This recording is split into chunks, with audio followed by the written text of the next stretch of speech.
Hello and welcome to a brand new episode of Beat the Experts, brought to you by Falcone Moon Ford. Alongside Mike Bires, I'm Andrew Chiappazzi. AJ, there are 120 football teams in the WPIAL. 62 of them make the playoffs. Over half of the teams in the WPIAL, and 13 of those 62 are from the Beaver Tiny Times coverage area. AJ, let's break down some of those games. Yeah, and the theme for this week's episode very well might as well be rematches, because 3 of our 4 games that we're going to talk about are rematches of games that have taken place either in the regular season or in the postseason the last couple of years. So these are programs that are going to be very familiar with each other when they meet Friday night. And we begin with top-seeded Aliquippa hosting Freeport in the first round of the Class 3A playoffs. Aliquippa and Freeport played in the regular season in 2016 and 2017. Aliquippa won both of those matchups. This game is intriguing solely because Aliquippa lost to Central Valley last week. Upset by the Warriors, Aliquippa's chance at an undefeated regular season goes by the wayside.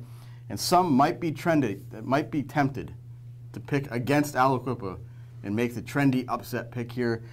Not me. The Quips get back on track. Will Gibson did not have a catch last week.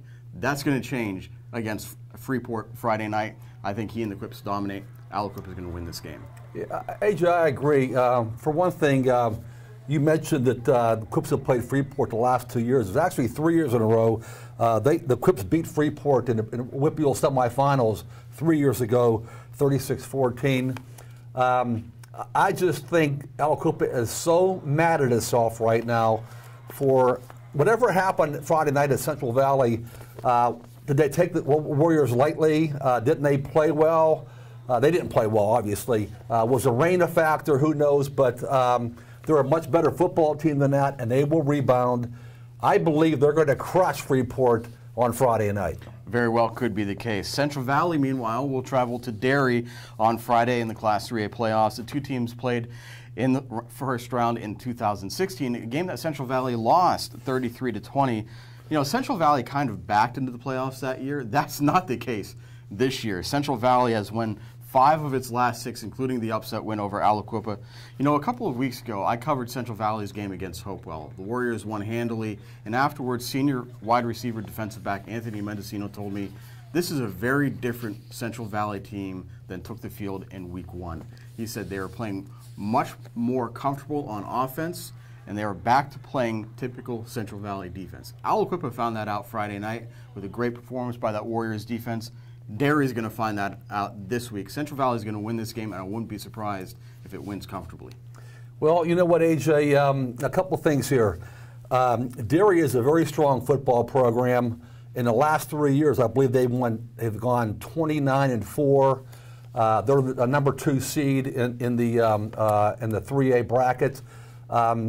You got to give credit to Central Valley, their players and their coaching staff for a tremendous effort and upsetting the Quips last week. I've been in our paper for a lot of years, and I can't recall a more shocking upset than that.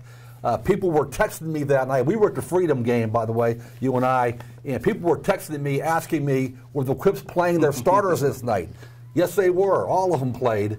But Central Valley found a way to clamp down the Quips that night. I really think this is going to be a tough game for Central Valley to win. They're going to be on the road. It's a 1 hour and 40-minute bus trip, 68 miles away. I like what the Warriors have done, but I just think Derry's going to win this football game. Meanwhile, Freedom will host Avonworth on Friday in a 7-10 seed matchup in the Class 2A playoffs.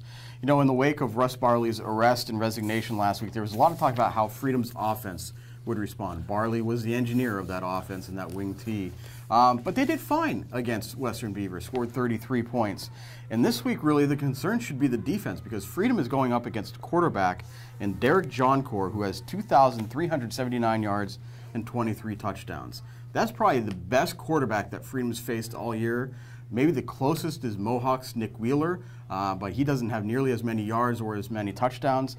I think this is going to be a big challenge for Freedom. I think the Bulldogs are going to win, but if they're not careful, if they're not sharp, and if they maybe let the emotions of hosting a playoff game get the best of them, they could be upset. AJ, I think this is one of the better games Friday night. A lot of good games Friday, obviously, but Avonworth is a number 10 seed at 7-3, and their losses have been to Steel Valley, which has played in the past 2 WPIAL championship games. That was 31-24. They lost to McGuffey, who's in the playoffs, 57-42, and the Shady Side, the number 1 seed, 28-10. Pretty close game until the end of the game there. So, and also, you mentioned their quarterback that Avonworth has. They also have a receiver named Turner Grau, who's a baseball player, won a Youngstown State. He's a basketball player, too. He has 52 catches this year.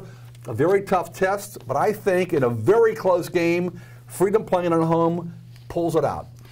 Finally, Olsh will host Imani Christian in the first round of the Class 1A playoffs at Moon on Friday. If that sounds familiar, it should. These 2 teams have met in the playoffs the last 2 years. Olsh lost to Imani Christian in the first round in 2016 and then in the quarterfinals last year.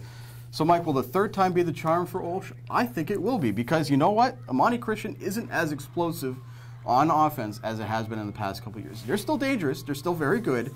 But Olsh's defense is better than it has been the last 2 years. I think the Chargers will have the matchups that they want. I think they'll be able to do enough offensively. And you know what? This is an Olsh team that's driven to win a WPIAL championship game. A whole bunch of seniors on this roster. I think Olsh is going to take that first step and win Friday night. AJ, I agree they're going to win also, but this should be a offensive explosion, a passing explosion, because Imani's quarterback is Israel Reed, and he ranks second in the WPIAL in passing yards. Number 3 is Tyler Bradley. Both have thrown over for 2,000 yards. Reed has 30 TD passes. Bradley has 33. Both teams have a bunch of great receivers. This might be a game in the 40s and the 50s on both sides, but I think at the end, Olsh is going to pull it out in a high-scoring, close game. Olsh wins. Well, we shall see what happens Friday night. That does it for this week's episode of Beat the Experts. You can keep track of all of these games on timesonline.com. And please join us at noon Wednesday and Thursday for the next editions of Game On. So for Mike Bires, I'm Andrew Chiappazzi. That does it for now. We'll see you again soon.